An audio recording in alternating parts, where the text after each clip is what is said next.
Hello students, हम second lecture में revise कर रहे थे रिगार्डिंग इंडस्ट्री और आज हम लास्ट टॉपिक जो इस चैप्टर का वो रिवाइज करेंगे रिगार्डिंग ट्रेड एंड रिस्क। इन दोनों चीज़ों को हम देखेंगे।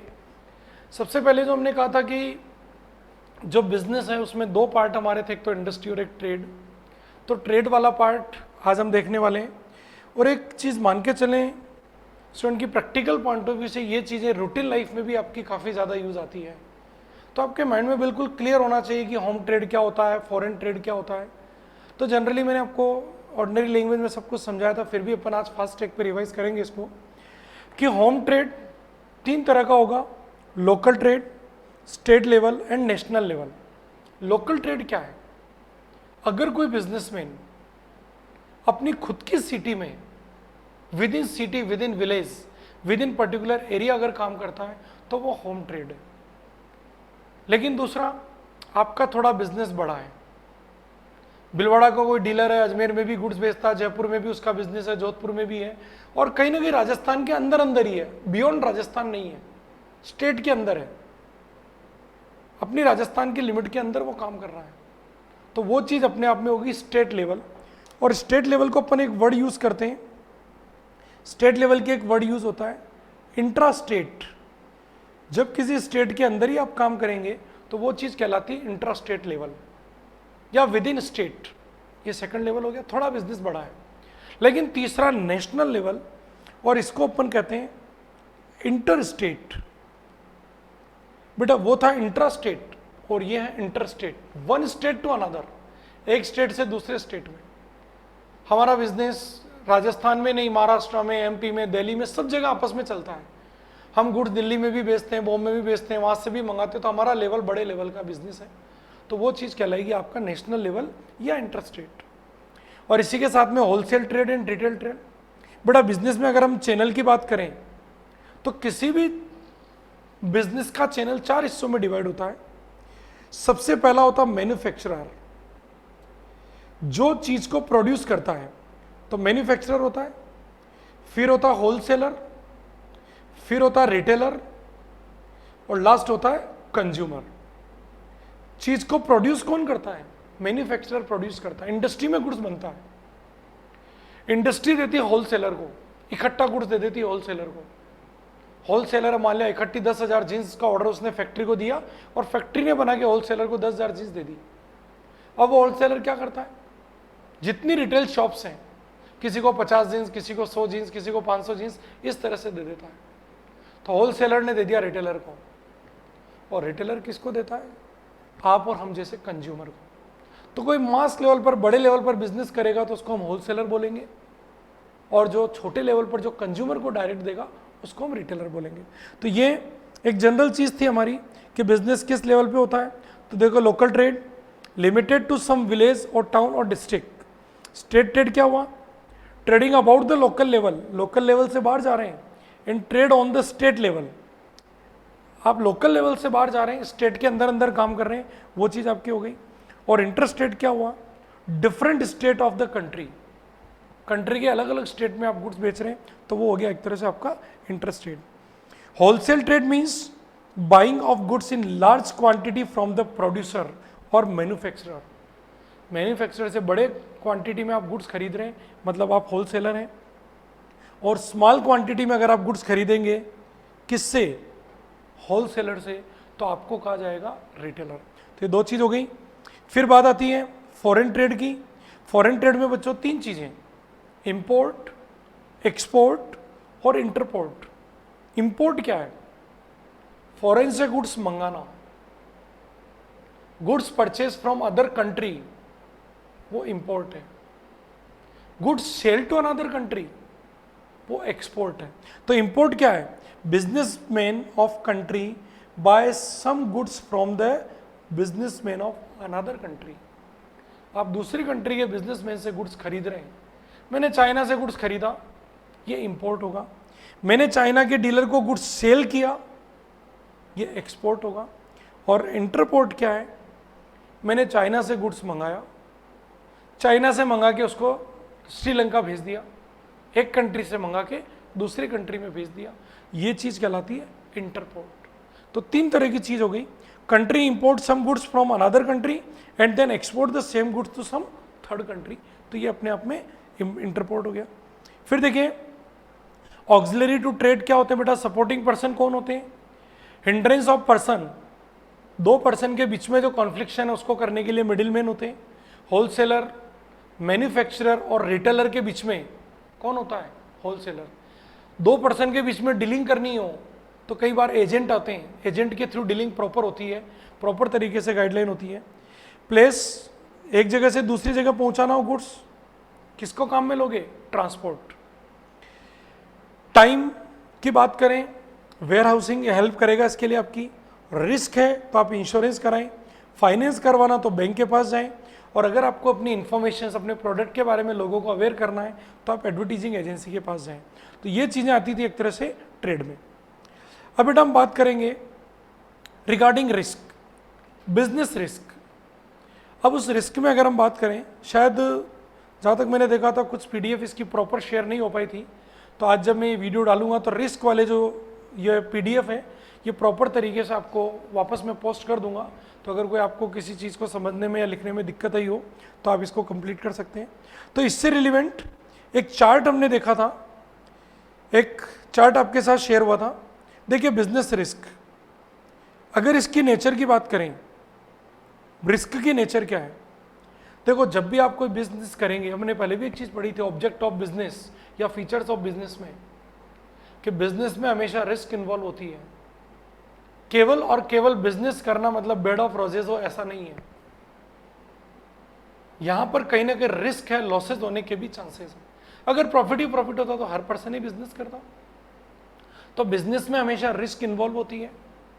और आपको मान के चलना पड़ेगा कि अगर आप बिजनेस कर रहे हैं प्रॉफिट होगा, लेकिन there is some possibilities of losses also, losses होने की पॉसिबिलिटीज भी रहेगी।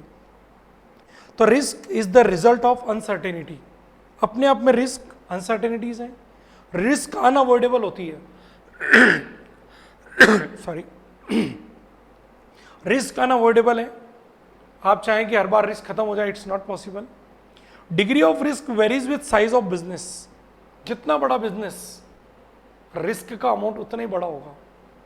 Profit is consideration of risk taking, risk क्यों ले रहे हैं आप, ताकि आपको प्रॉफिट हो, रिस्क लेंगे तो मे भी ज्यादा प्रॉफिट हो, रिस्क कम होगी प्रॉफिट कम होगा, जितनी रिस्क ज्यादा लोगे प्रॉफिट उतना ज्यादा होगा। एक सिंपल सा रूल है बच्चों, हाई रिस्क मोर गेन,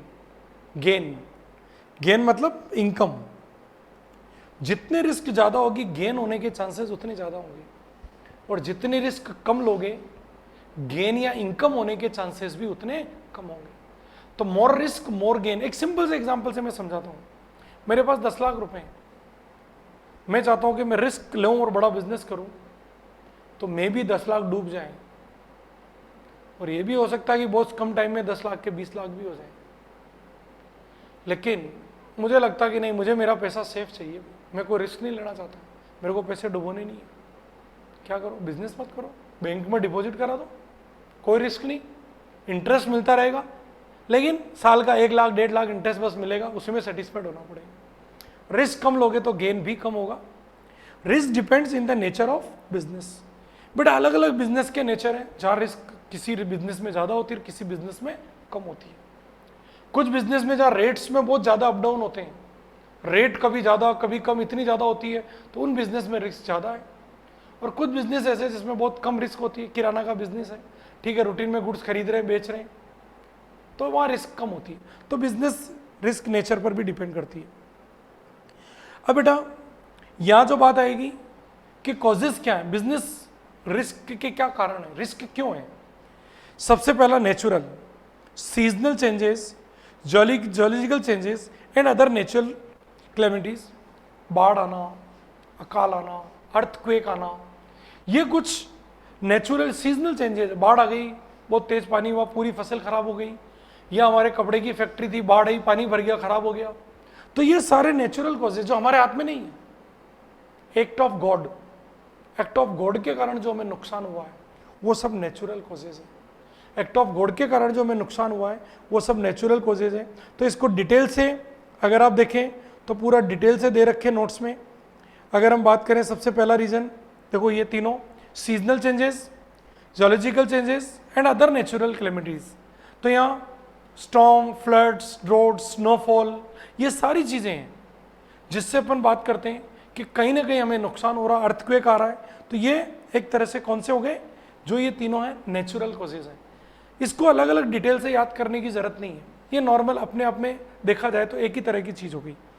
सेकेंड चीज़ हम बात करते हैं ह्यूमन कॉजेज, नेचुरल नहीं, ह्यूमन कॉजेज।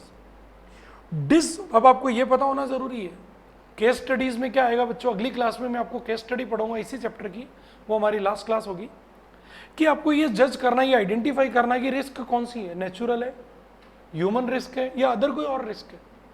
तो ह्यूमन रिस्क में क्या आ रहा है, dishonesty by employee. Employee dishonest, हमारे यहाँ चोरी करते हैं, उसके कारण हमें नुकसान हो रहा है। डिसऑनेस्टी बाय कस्टमर, हम गुड्स कस्टमर को रुपए उधार दे रहे हैं, कस्टमर को गुड्स उधार दे रहे हैं, वो हमें पैसा टाइम पे नहीं दे रहा है या पैसा दे ही नहीं रहा है, ये डिसऑनेस्टी बाय कस्टमर है, इससे भी हमें नुकसान होता है। Strike and lockout, worker strike पे चले गए, ये भी ह्यूमन कॉजेज है। और वर्किंग केयरलेसली, जो वर्कर है वो केयरलेस तरीके से वर्क कर रहे हैं, ये भी हमें नुकसान होता है, ये भी हमारी रिस्क है। बेटा हेडिंग्स लिख लें, बहुत है, ज़्यादा डिटेल लिखने की जरूरत नहीं बिजनेस रिस्क में। क्या क्या रीजन हो गए समझने के लिए एक दो एग्जाम्पल आप साथ में लिख सकते हो।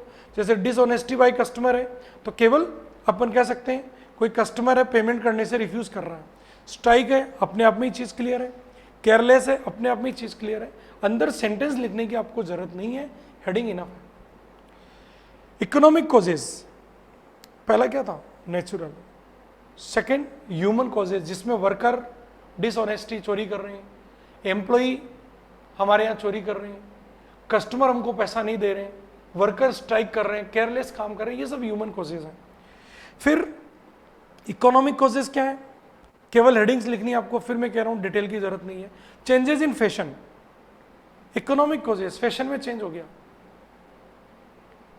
क्या होगा कि जो चीज़ पहले बहुत चलती थी अब फैशन में इतना चेंज आ गया कि वो चीज़ ही आउटडेटेड हो गई, तो हमें हमारा बिजनेस बहुत घाटे में जा सकता है, हमारे बिजनेस को बहुत बड़ा लॉस हो सकता है। तो नई फैशन आ गई और पुरानी टेक्नोलॉजी चली गई, हम पुरानी चीज़ों से काम कर रहे थे, तो फैशन चेंज होने से आपको नुकसान होता है।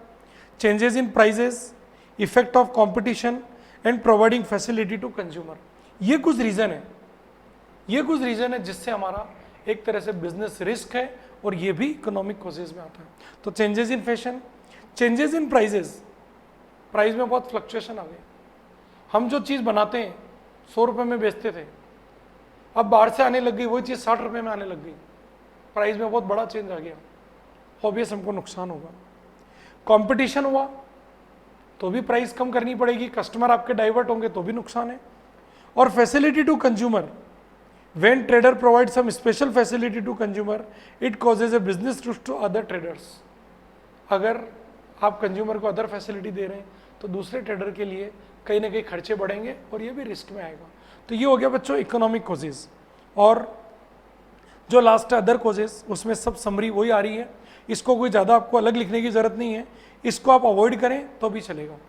3 बहुत हैं, natural, human causes and economic causes. तो ये सारी चीज़ एक तरह से हो गई, और इसी बात को अपन ने इस पूरे चार्ट से भी समझ लिया। तो ये पर्टिकुलर आपका जो पूरा फर्स्ट लेसन था। अब इसमें अपन क्वेश्चन आंसर करेंगे। आज मैं आपके साथ एक क्वेश्चन आंसर की शीट शेयर करूंगा। फिलहाल हम लोग वो शीट व्हाट्सएप ग्रुप पे डाल देंगे, आप वो क्वेश्चन पढ़ें, समझें।